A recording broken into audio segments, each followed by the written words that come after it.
So a lot of people have been asking me, David, what is Provincetown like? It's obviously very different this year.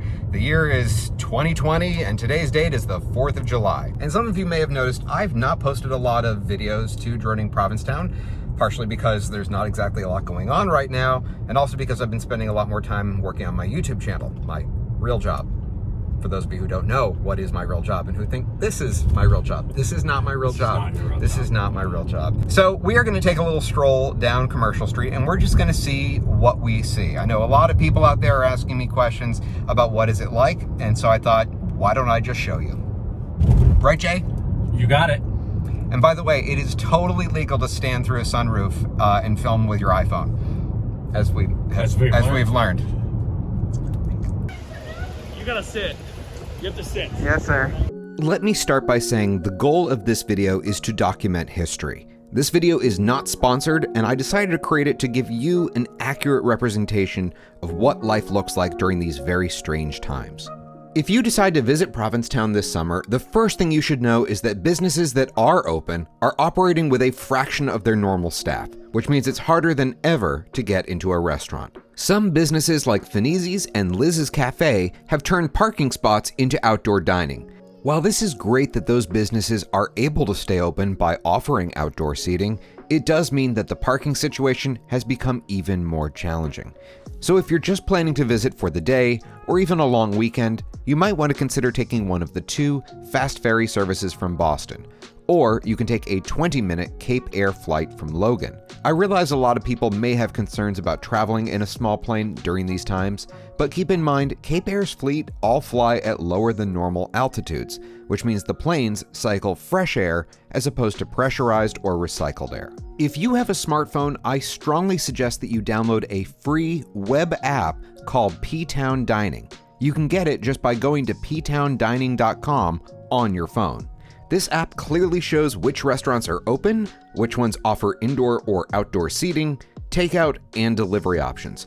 You can also see in one list every restaurant that accepts reservations. That app was created by Rick Allberg as his way of giving back to the community. So if you want to throw him $1 or $2, I'm sure he'd appreciate it. As we drove down Commercial Street, we saw that almost everyone was wearing a mask.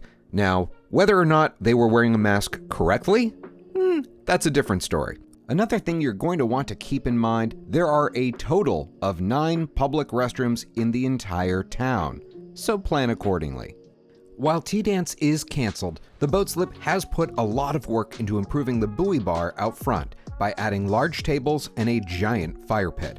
If you've never attended morning yoga on the deck, I highly recommend it. Just don't forget to bring your own yoga mat, water bottle, and sunscreen. And best of all, you can enjoy the beautiful view while listening to music by the legendary Mary Alice, who now officially has the best view ever.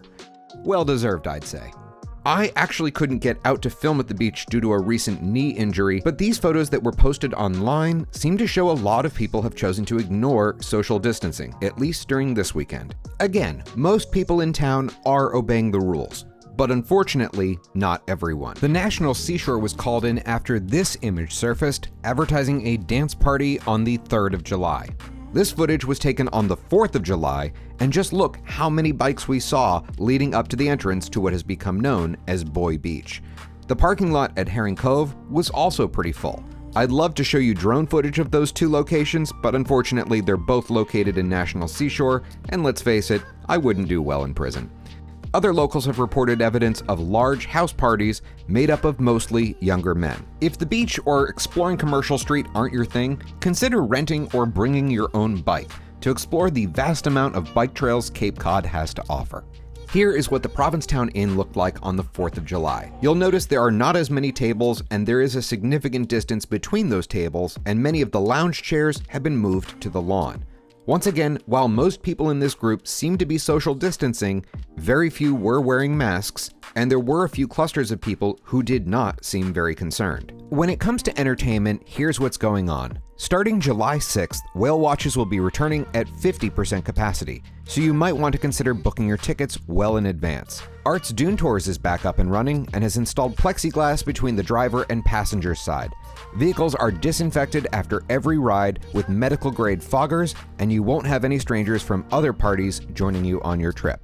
I have to say, on a personal note, if you've never done a Dune tour, absolutely put this on your to-do list. The Crown and Anchor has created an outdoor theater where Varla Jean Merman is performing her show, Super Spreader. Just don't forget to bring your mask. The Provincetown Theater has moved its programming online. To find out more information, please visit provincetowntheater.org. The Pilgrim House recently announced plans to offer outdoor seating featuring the one and only Miss Richfield 1981. For details, visit their page on Facebook. As of today's date, all bars and theaters are closed, and businesses that do serve alcohol cut off service at 11 p.m. Needless to say, these times are going to be very challenging for local businesses. So if you do decide to visit Provincetown this summer, please understand we're all in this together. You can either be part of the solution or part of the problem. While I won't be creating any of my droning Provincetown musical productions this summer, you can watch all of my past videos online at droningprovincetown.com. You can also follow me on Instagram, and if you haven't already done so, be sure to check out my YouTube channel, Tech Talk America, where I've created over 500 tutorial videos teaching everyday people how to better use the technology at their fingertips. Thank you so much for watching, everyone, and stay safe.